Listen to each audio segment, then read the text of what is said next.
For those of you who have not met me, I know Christina introduced me, but my name is Laura Stover. I'm the Director of HR Advisory Services here at SEK, and I've been with the firm for about 13 years. And my role is to help our clients with various HR needs. So today, what I'm doing is a webinar with a focus on key employment things that have happened for 2024. We're going to look at some federal and some state updates. We did put this on the agenda for an hour. I don't really anticipate it taking that long, but we did want to make sure that you have time to ask any questions. And if I'm not able to answer those questions, I will definitely follow up after the webinar. One thing I need to put out there and remind everyone is that SEK is not a legal firm. We're not attorneys. So we are not rendering legal advice today. We are simply providing information, and we certainly encourage you to talk with an attorney if you have any complex issues or if it's necessary. As Christina said, we'll make sure the slides get out to you after the webinar, and you'll notice in the slides that there's links to information that we'll be discussing. So make sure you use those if you want to research any information further. Okay, so let's go ahead and get started. This is just a brief screen here of what we're going to be talking about this morning. First thing we're going to look at is an update to the minimum salary threshold. I know this is a really hot topic and probably why a lot of you are on this call today. We're also going to look at the regulations for the Pregnant Workers Fairness Act, the updated EEOC guidance on harassment, briefly look at employment and independent contractor classifications with the DOL's final rule, and also what the status is on the FTC ban on non-competes. I'm also going to briefly touch on a few state updates. PA doesn't have a whole lot. Maryland has quite a bit. They've been quite busy this year. So if you are a Maryland employer, you're going to want to make sure that you stay on to the end.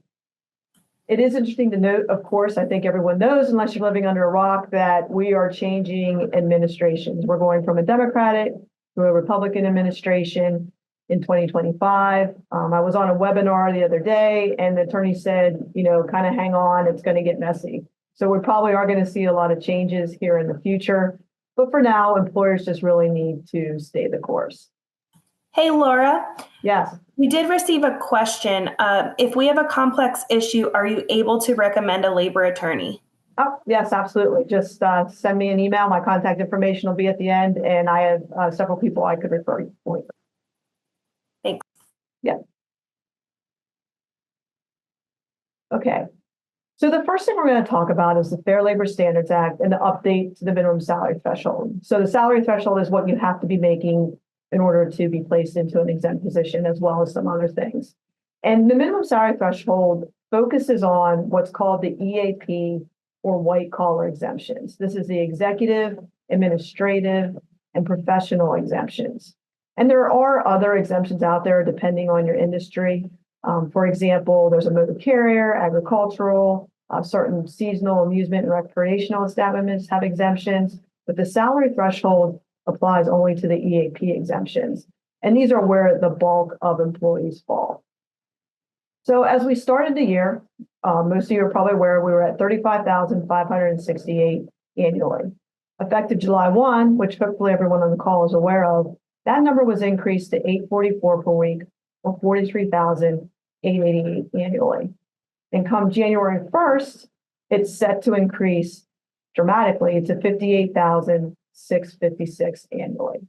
And I know the big question probably on here is everyone wants to know, is this going to go through January 1? And the short answer is we really don't know. But it is interesting to note that back in 2016, when President Obama was in, they were trying to put an increase through back then, and it was going to go up to about 48,000 on December 1st in 2016. That ended up being blocked just a few days before Thanksgiving, and then Trump came into the presidency that January. And in 2019, we ended up at 35,568, another increase. So could that happen again? We don't know. There's obviously litigation out there. The Fifth Circuit Court did recently rule that the DOL has authority to make increases, but they did say it's not unlimited or unbounded. So that suggests that, it possibly could be blocked, but we just don't know at this point. So for now, stay the course, and we're going to, proceed as if it is going to go. I wanted to make sure the people on this call understand how you actually place someone into an EAP exemption, because it's more than just the salary amount. When I talk to the clients, a lot of times I hear that people have placed an employee into an exempt position simply based on title, or because the manager wants them to be salaried exempt, or the employee has requested to be salaried exempt. But there's actually a 3-part test that has to be done in order to properly place someone into an exemption. And that first part of the test is what we just talked about, the minimum salary threshold. If someone is not making the minimum salary threshold, they cannot be exempt. Okay, they cannot be an exempt executive, administrative, or professional employee. And it doesn't matter whether they are full-time or whether they are part-time. There's no proration for this. I do want to mention that under the professional exemption, teachers, doctors, and lawyers are not held to the salary requirement. When looking at meeting the salary requirement, you can use non-discretionary bonuses to make up 10% of that. So that gives you a little flexibility. And what the current regulations are also saying is that the salary threshold is going to increase every 3 years, with the first increase starting July 1, 2027. Which can be a little bit of a pain, right? Because that's mid-year, and a lot of people do their increases in January each year. So that's the first part of the test. If you have an employee and they're meeting the minimum salary threshold, you then need to look and make sure that you're paying them on a salary basis. There are very limited times when you can take a deduction from an exempt salary person. And they have to be paid the same set amount every week, regardless of quality or quantity of work. So if you're not paying on a salary basis, you're jeopardizing that exemption. So if you pay the minimum salary threshold and you're paying on a salary basis, you then need to look at the job duties test. And I think this is a piece that most people tend to forget. You have to look at the job description for your employee and compare that against the job duties test of the exemption you're trying to place them in. So for example, with the executive exemption, the employee's primary duty has to be managing an department or an enterprise. They have to customarily and regularly direct the work of at least 2 full-time employees or FTEs. And they have to have hiring or firing authority, or at least their decisions carry heavy weight with that matter. So again, if you've met the minimum salary threshold, you're paid on a salary basis, and you meet the job duties test, then someone can be placed in one of these exemptions. I also wanted to mention highly compensated employee, because this was out there as well with all these changes. And what this is it's really just part of the EAP exemptions. And it says that if you're in a non-manual job, so you're doing office type work, and you regularly and customarily perform one or more duties of the executive, professional, or administrative exemption, then you could be exempt if you're making the compensation as you see on the screen here. And as you can see, it's jumping to $151,164 annually. So what this is it just makes it a little bit easier to put someone in an exemption if they're highly compensated.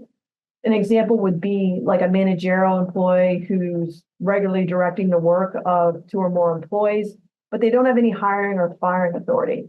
You could go ahead and put them in an executive exemption, assuming they're meeting the salary requirements on the screen. So next steps for employers, where do you go from here? Kind of having the same discussions we had on July 1st. Really, you need to move forward as if this is going to happen. Again, we don't know, but you want to be prepared. So I would suggest that you look at all your employees who are currently classified as exempt employees, look at their salaries, and see whether or not the salary threshold is met. If it is, make sure you're reviewing that job description to ensure that they are properly classified, and then you're good to go. Now, if the salary threshold is not met, which, is probably going to be the case with a lot of people, especially like in the nonprofit, small business world, then you're going to have to make decisions. Can you increase that salary threshold to the $58,656? If it's not that big of increase, maybe you want to do that.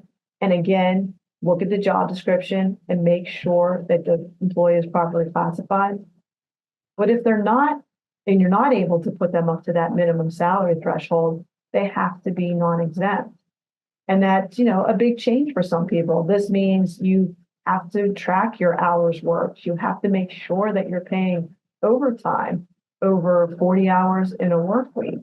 And if you have someone who's exempt that works a lot of overtime, you're going to have to figure out what that hourly rate looks like and back into it possibly. You also need to consider your benefits. Some employers have varying benefits depending on how someone's classified, non-exempt or exempt. So make sure that you are evaluating that impact. And if you have a lot of people you're changing, you may need to kind of look at, do I need to reallocate work? Do I need to hire other staff to avoid running into that overtime? And of course, you want to consider employee morale. That can be looked at kind of like a demotion by some people when you go from exempt to non-exempt. So you want to, be empathetic when you're communicating this with your employees, letting them know that you still value them, but that this is, new regulations and you're required to follow them. Your company has to do this. And of course, you want to have a communication plan. If you are moving someone from an exempt salary position to an hourly position, you absolutely want to put that in writing and make sure it's clear as to what's happening.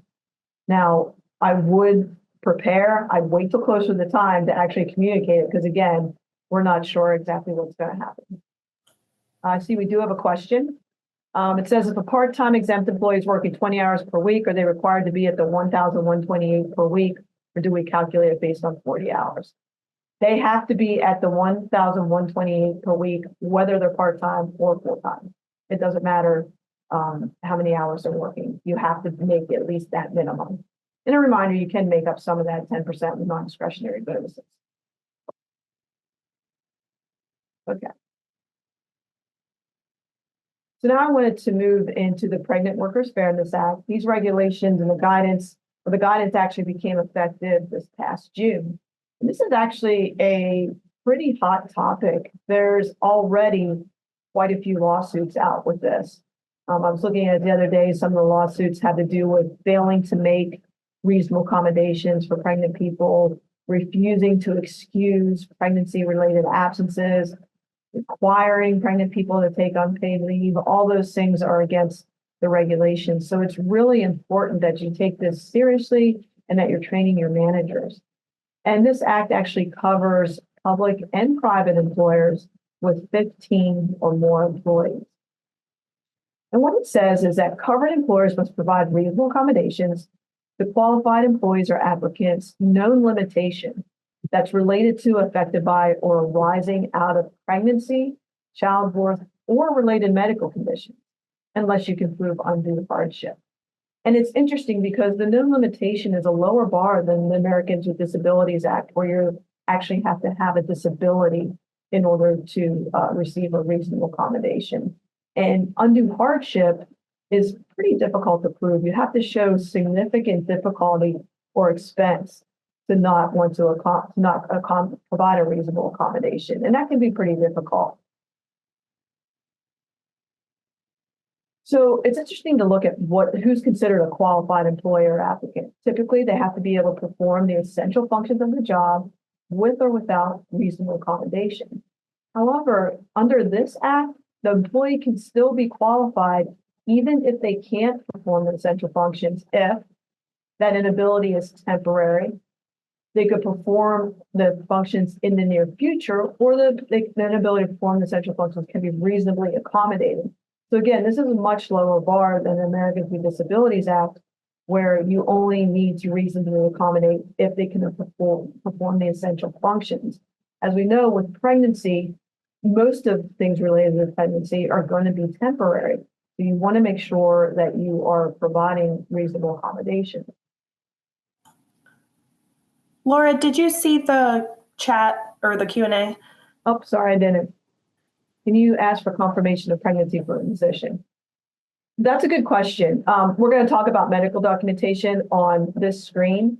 So if you have a blanket policy that request documentation, medical documentation in all scenarios, you really want to be careful with this because you can't ask for medical documentation when it's obvious. If the reasonable accommodation request is for pumping at work or nursing during work hours, if the limitation's already known, if it's what's called a predictable assessment, so if the person's simply asking for something basic like being able to drink or eat more or stand or sit, or if you normally don't ask for medical documentation, don't start doing it with pregnant people. If it's very, near the pregnancy and you're looking for, you want to confirm it, yes, that's okay to ask for medical documentation. But once it's known and it's out there and you see what's going on, you cannot continue to request medical documentation. That would be against the act. If a pregnant employee has severe morning sickness, another question here, and cannot work function, what is considered reasonable accommodation?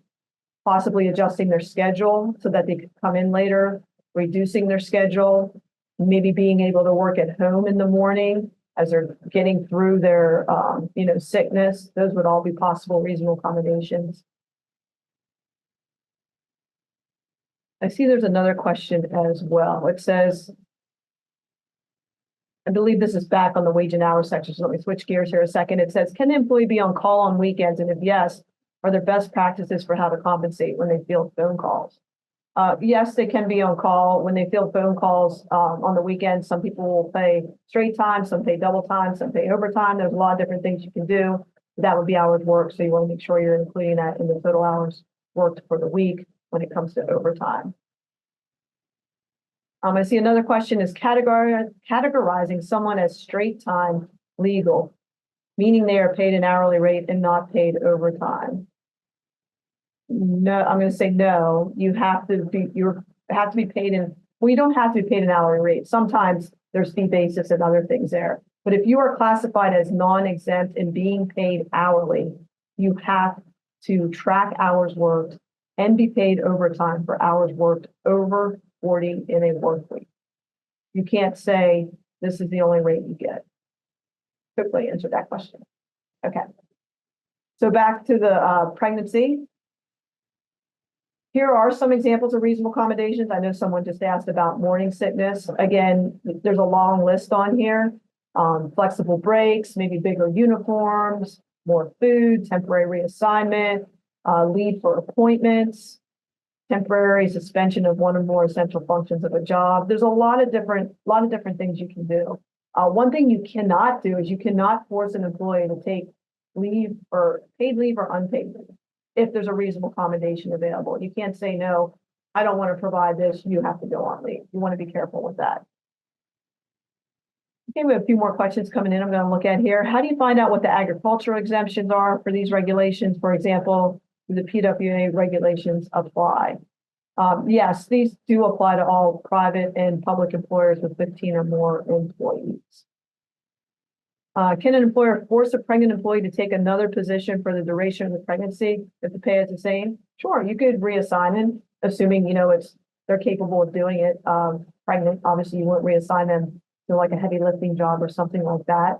But what's most important with the reasonable accommodation process is that you're taking the time to sit down and have an interactive conversation with the person. Talk about what's happening, talk about what their limitations are, and come to an agreement on what could work for that person. Again, most likely it's going to be temporary. It's a pregnancy, and I'm not minimizing the burden that may have on an employer. But obviously people need accommodations when they're pregnant, so you just want to make sure that you're having those open conversations with everyone. Does this apply for employers outside of PA? Yes, the Pregnant Workers Fairness Act is a national federal law. Hey, Laura, there are a couple things in the chat. Okay. There was one that said, can an employee be terminated?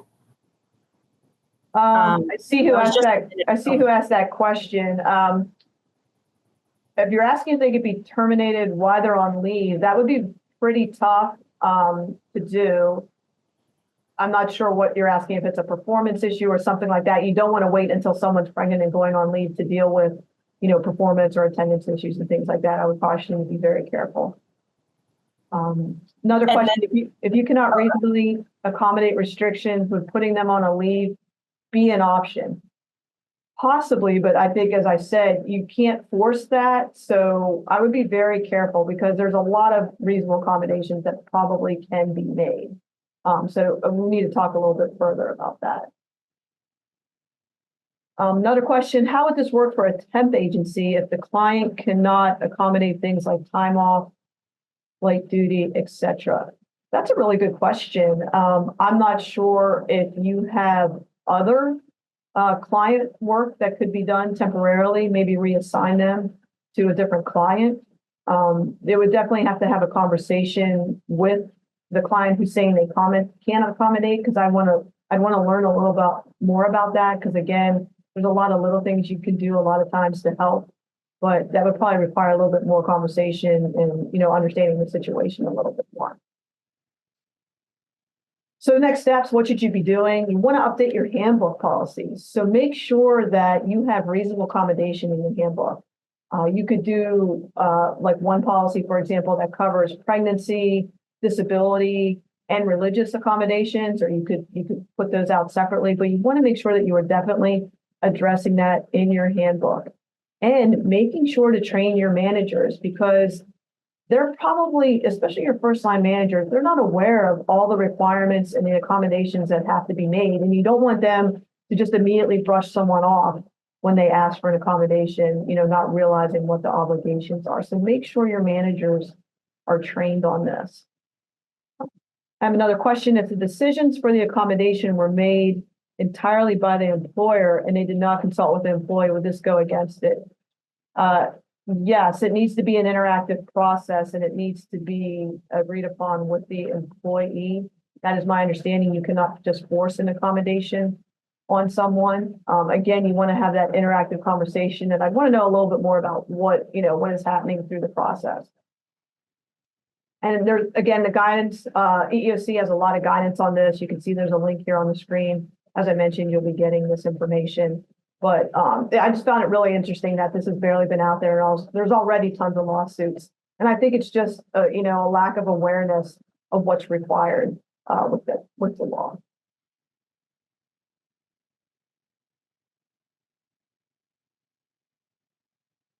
Okay, next up, we're going to talk about the EEOC's guidance on harassment in the workplace. Now, the EEOC guidance, this isn't something that's legally binding, but it gives us insights to, how the EEOC is going to approach cases. And it is interesting, the EEOC will probably change here over the next few years. Trump will be able to have, control over that by 2026. So we may see some different approaches to things. But again, for now, we're staying the course. They just updated their guidance in April of this year. It hadn't been updated in 25 years, which is a really long time. So they've really kind of rewritten their approach to what the workplaces are facing, in the 21st century. And it incorporates really practical and legal developments, like I said, from the past 25 years. As you know, we've had obviously major societal changes, the internet, technology, remote work and virtual environments. There's new discrimination protections. The workplace has really, really transformed. And if you take a look at the guidance, there's over 70 examples that illustrate unlawful harassment. So I really encourage you to take a look at that so you fully understand, how you should be acting when it comes to protecting your employees from harassment in the workplace. The EEOC did provide steps that employers can take to prevent harassment. And I wanted to touch on this a little bit because it's super important. The EEOC obviously strongly encourages employers to have a harassment policy, and it should be clear and easy to understand. And probably most importantly, you want to make sure that you have a very easy to use and to follow and understand reporting process. Want to make sure you have more than one person for the employee to report to in case they're not comfortable with that person or that person happens to be doing the harassing. You also want to make sure that your policy is clear, that it won't be tolerated, that you'll protect confidentiality to the extent possible, that it will do a quick and a prompt and partial investigation. It's important to make sure that your policy says that if a manager becomes aware of harassment, they absolutely have to report it to HR or to the leadership in your organization if you don't have HR. And of course, you want to make sure you say the consequences for violating harassment. And again, I suggest you go to this link because it has really good tips to make sure that you have a good, well-written, easy to understand policy. And of course, you want to be training your managers and your employees. This is just so important. It's not mandatory, but it's absolutely recommended. I know it's not something everyone loves to do, but it's really important to protect your company. When you have a good policy in place that's communicated and you're training your managers and you're training your employees, that's really going to protect you if you end up with what's called, you'll have an affirmative defense if you get a hostile environment claim. So it's really important that you do that. Plus, you also want to have a positive work environment. So you should be doing kind of check-ins on your policy, check in with your employees and say, hey, how are things going? How's the work environment? Do you have any questions on our policies? You want to make sure that's kind of in the forefront of everything you do. I see there's another question. In a dental practice, the employee is a licensed hygienist. Can you ask them what times they wish to pump for breastfeeding mothers so you can schedule patients around that schedule? Sure. I mean, that's totally fair. Again, you want to have an ongoing conversation, see what makes sense for when they need to pump. Obviously, it's a physical reaction, something you can't fully control that needs to happen. So again, I'm always going to go back to have those conversations, come to an agreement. But yeah, that's totally fair to have that conversation so you can schedule patients appropriately. Okay. Next, I wanted to touch base on the Department of Labor responder rule on the employer independent contractor classification. So it's very, very important that you are classifying, if you have a 1099 person, that they are properly classified because you do not want to end up with having to pay all kinds of back wages and benefits and those kind of things because of misclassification. And this is a topic that has been going back and forth over the years. And once the new administration comes back in, it will most likely go back to being a little bit easier to place someone as an independent contractor. Under Trump, there was a rule that focused more on just two core factors, which were the nature and degree of control and the individual's opportunity for profit or loss. That ended up, a lot of back and forth, and under the Biden administration, it actually ended up, going away. And we went back to what's called a 6-factor economic reality test. And you want to look at all these things because none of the factors carry more weight than the other. So the first factor is opportunity for profit or loss, depending on managerial skill.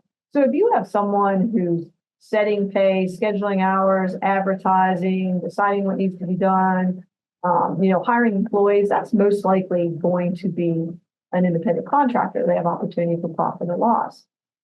Number 2, investments by the worker and the potential employer. If someone that's working for you, if their investment is more entrepreneurial in nature, that's going to lean towards an independent contractor classification. Simply because someone has to buy a tool to work at your business does not mean, that makes it an independent contractor. They would still, be considered an employee. The degree of permanence of the work relationship. If you have a relationship that's indefinite and, exclusive, that's more likely going to lean towards an independent contractor status. Number 4, nature and degree of control. If the employer is, doing all the scheduling, doing training, deciding when the work is done, then pretty much managing the person, then that is definitely going to lean towards an employee classification. The extent to which the work performed is an integral part of the potential employer's business. The more integral, the more it's employee. If you're training them, and if you're showing them how to do everything, versus bringing some type of special type of service in, then that's going to lean more towards employee. And of course, skill and initiative. Again, a lot of times with the independent contractor, they're bringing some type of skill in that you don't already have. And that would lean more towards yes, as it would be an independent contractor relationship versus an employee where you're training them, going through professional development, and they're relying on you for those things. So, this isn't always the easiest thing to determine. I've had a lot of conversations over the years on this.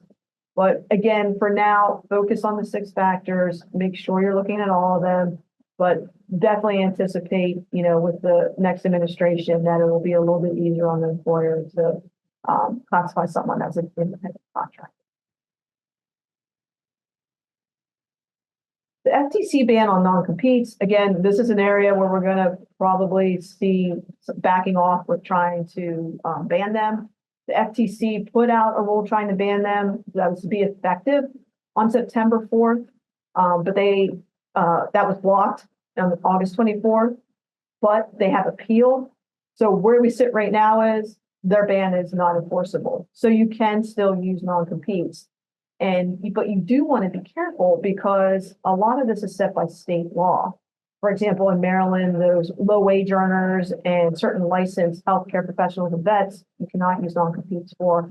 And PA recently put in a ban for certain healthcare practitioners as well. I also wanted to note that the National Labor Relations Board, the general counsel there, just in October put out a memo about this topic as well, where overbroad non-competes may be unlawful, is what they stated. And they're also looking at certain stay or pay provisions. And those are those things like sign-on bonuses. We'll give you X, but if you leave before X, you have to pay it back. Or things like education reimbursement. And this will most likely definitely change.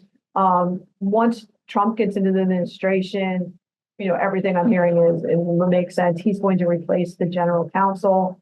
And there's some other changes that may happen with the board. So we definitely see this moving to more employer friendly where non-competes will be allowed within the parameters, obviously, of your state law.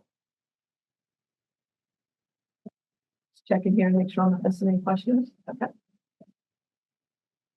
So now I'm going to move to talking about some PA and, like I mentioned, quite a few Maryland state updates. They've been busy this year. First of all, with PA, I put military leave on here.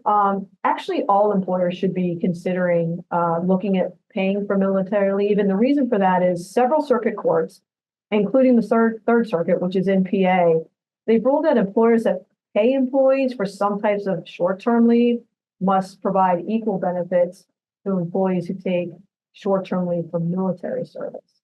So under ASERA, we're required to give equal treatment, not better, but equal treatment for employees who take military leave. So if you offer leave based on these court cases that's considered comparable to military leave, you may need to pay it. And when you look at comparable, we look at things like duration, the purpose of the leave, the control, like when the employee can actually take it. So for example, something like jury duty. If your policy is to pay up to 2 weeks of jury duty leave every year, you probably want to consider paying up to 2 weeks of military leave. It's very common for military people to go on training. But that leave, based on recent court cases, will be looked at as comparable. So it's definitely something you want to think about when you're looking at your military leave policy. And USERA covers all employers, by the way, even just one employee. I also just wanted to mention the PA Human Relations Act. This is the Pennsylvania discrimination law, and it applies to employers with at least 4 employees. So there may be some smaller employers on this call that don't realize that they're covered under discrimination law as well because they have 4 employees. They're between that like 4 to 14 employee range. And actually not this year, but the year prior, they expanded their definitions and protected categories for discrimination. For example, with the sex category, they now prohibit discrimination based on pregnancy, on gender or sexual orientation, which is at the federal level as well. But if you're that small employer between 4 to 14, you have to have those protections for your employees as well. And interesting, they also, under the race category, they're including protective hairstyles. So you can't discriminate against someone, for example, who has dreads. And that's only at the state level. There isn't federal protection for that. A lot of states do have those protections, and they're called Crown Acts. And PA kind of went that route as well here. But just wanted to make you aware of a couple of small things that would apply to PA employers. Okay, so now we're going to head into Maryland. And we're going to be looking at pay transparency and job postings, the pay stub notice requirements, a really big program that's coming up here, the paid family and medical leave insurance. People are calling it family, an update to military status, and also the heat stress standards. Okay, so the Maryland Wage Transparency Act, this was effective just on October 1st. And basically what it says is when you put a job posting out there, you have to list the wage range, you have to describe benefits, and also any other compensation. So this covers any job that is physically working in Maryland. And, I've been getting a lot of questions on the wage range. You have to make a good faith effort with this. You can't put a ridiculously large range. If you only pay one rate, for example, $15, that's your rate, it's everybody, you want to put 15 in the minimum and in the maximum. So things like 20 plus, that probably is not going to pass muster. Or again, like some really large range. I know this can be tricky, but you do want to make sure, it's based on reality, right? What you would typically pay for the job, maybe what you've budgeted, what you found, in your research on salaries, but you want to put a solid range out there. You have to put a solid range out there based on this new act. And you'll see on the screen, the Maryland Department of Labor has really good resources. They have a fact on this. They have narrative examples, forms, just everything you would need to know to comply. So I really recommend that you go out and check out the website. Same thing with the pay stub notice requirement. Again, they have a template. They have a fact out there. They have really good information.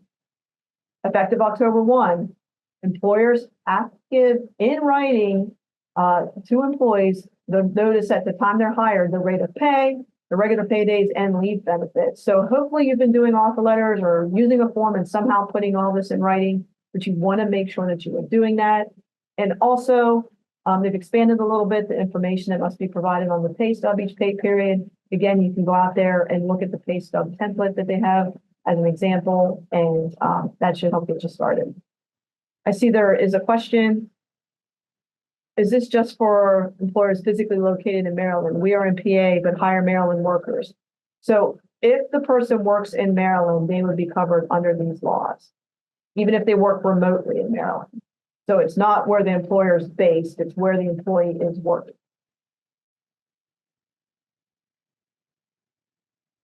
Okay, paid family and medical leave insurance. I'm not sure if everyone on this call has heard about this, but this is a really big change and a new law that is coming. The proposed regulations were issued on October 18th. So right now there's a public comment period. People can comment, I think, until 11/18. And eligibility for this benefit isn't dependent on living in Maryland. It's just is the position you're working at in Maryland. And what this law says in terms of eligibility is if the employee has worked at least 680 hours in the 12 months prior to when they're going to take family and medical leave, they're eligible. And it's interesting because that 680 hours isn't just for one employer. So it's different from Family Medical Leave Act. And this covers anyone who pays a salary or wage to at least one person. So this is much more expansive and has much more coverage than the Family Medical Leave Act. It's a paid leave. It's funded by the employer and the employees. If you're a small employer under 15, you don't have to fund. Contributions are going to begin on July 1st, 2025. So next year. And then it's going to be funded for a year. And the benefits will start July 1, 2026. And the rate of contribution is going to be determined annually. I believe right now it's set at 0.9%, which would be shared by the employer and the employee. So what's the actual benefit? Well, it's up to 12 weeks of paid leave within a 12-month period. What's interesting is you could actually get up to 24 weeks in this law if you have a child and also a serious health condition. And the amount that the employee can receive is a minimum of $50 up to a maximum of $1,000. It's 90% of your wage, but it's dependent on a formula and it's looking at weekly or average state wages. So I'm not going to get into all those details today. That's just a general idea of what the employees would receive. And the employer has to maintain health benefits, just like with FMLA. By the way, FMLA is only if you're with 50 employees. Again, qualifying reasons are similar to care for a child, for birth adoption, to care for a family member with a serious health condition. It's interesting to note that family member is more expansive than FMLA under this law. It's not just spouse, parent, child, it's also grandparent, grandchild, sibling, and domestic partner. So there's a lot more ways that an employee would be able to take this leave. You could also take it for your own serious health condition, to care for a service member who's the employee's next of kin, and due to a qualifying exigency arising out of a family member's military deployment. I see a question. If under 15 employees, an employer does not need the fund, can employees still take this? And then does employer pay at time of leave? Yes, the employee can still take it. You're just not funding it. And it's going to be paid by the state. This is a state-run program. The employer doesn't pay it. You just fund it. Just for clarification, all employees working remotely for a PA company in Maryland will qualify this as well. Yes, if they are working in the state of Maryland physically, remotely, they will qualify. And I just want to say there's a lot more to come on this. It's pretty comprehensive. There's a lot of little things that are going to be coming out that you'll need to know in terms of how it interacts with your current leave. And just some other things. I didn't want to get into tons of detail today, but just be aware this is out there and there will definitely be a lot more information coming. This is just a brief slide. I wanted to mention that Maryland has added military status to their protected class characteristics for harassment and discrimination. And that means a member of the uniformed services or reserves, as well as dependents of the member. So that's interesting. So, you know, it's protection beyond just the employee. So you want to make sure that, you know, in your EEO harassment policies where you have all your protected categories listed, that you are including military status as well. And finally, I wanted to just touch base on the heat stress standards that came into play here came effective September 30th, 2024. I know we're moving into the colder time of the year, but some employers, you know, may have hot conditions inside as well. And there's a lot to comply with this. So this applies to both indoor and outdoor settings when employees are exposed to a heat index that equals or exceeds 80 degrees Fahrenheit. Now, if the heat index goes above 90 and then 100, there's even more requirements and things additional rest periods that need to be provided. The employer has to develop a heat-related illness prevention and management plan, and that includes things like drinking water. For example, employers have to provide at least 32 ounces per hour per employee per day of drinking water. That's just one of the things to mention. And you also have to have an emergency response plan in place, and you have to provide initial training to employees and supervisors. So pay attention to this, start working on it now if you are an employer that, you know, have employees that are exposed to the heat. I see there's a question, business with 15 employees, full-time, part-time. That's a good question. I believe it's total employees. Or I think you're talking about the family paid insurance program, I believe. Or no, maybe I'm not sure which law you're talking about, but yes, you count all the employees. Another one, if an employee's residence is in Maryland, but they are working out of state in heat stress conditions, do the Maryland standards apply? No, it would be where they're working. If they're physically working in Maryland, that's where the standards apply. I know this can get really confusing when you have multi-state employees and you have remote work and all that kind of stuff.